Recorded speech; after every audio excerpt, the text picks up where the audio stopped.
ગારિયાધાર પટેલવાડી ખાતે રાષ્ટ્રીય ચુનાવનું આયોજન કરાયું હતું। ગારિયાધારમાં આજરોજ પ્રધાનમંત્રી દ્વારા એક રાષ્ટ્રીય ચુનાવનું આયોજનનો નિર્ણયને પ્રોત્સાહન આપવા રાજકોટના ધારાસભ્ય ડોક્ટર દર્શિતાબેન શાહ આજરોજ ગારિયાધાર ખાતે પધાર્યા હતા, જ્યાં તેમનું સન્માન પૂર્વ ધારાસભ્ય કેશુભાઈ નાકરાણી દ્વારા કરવામાં આવ્યું હતું। ત્યારે નાગરિકો માટે આવનારા સમયમાં એક રાષ્ટ્ર એક ચૂંટણી જેમાં સમયની કિંમત થાય અને પૈસાનો ઓછો બગાડ થાય તે અંગેની સમજણ આપવામાં આવી હતી, જેમાં ખૂબ જ મોટી સંખ્યામાં લોકો જોડાયા હતા અને આ કાર્યક્રમ ભાજપના કાર્યકર્તા દ્વારા આયોજન કરવામાં આવ્યું હતું, જેમાં પૂર્વ ધારાસભ્ય કેશુભાઈ નાકરાણી, ગોયાણી વર્ષાબેન, સુરેશભાઈ સોલંકી, પાસાભાઈ કનુભાઈ સાનસુર, રાકેશભાઈ કેવડિયા અને પીડી સોરઠિયા સહિતના લોકો જોડાયા હતા। અશ્વિન કણસાગરા સાથે વિલખ્યા, જીએ ન્યૂઝ, ગારિયાધાર।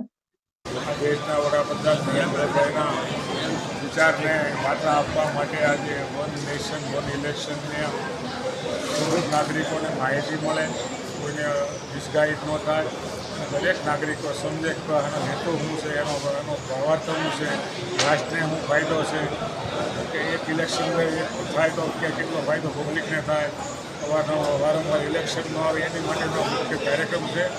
અને આજે આ કાર્યક્રમનો વક્તા છે અમારા ડૉક્ટર દર્શિતાબેન શાહ, રાજકોટના ધારાસભ્ય છે। એ સરસ મજાની માહિતી પણ વન નેશન વન ઇલેક્શનની આપી છે, તો એમને પણ હું આભાર માનું છું ને અહીંયા પધાર્યા છે એ બદલ એમનો આભાર માનું છું।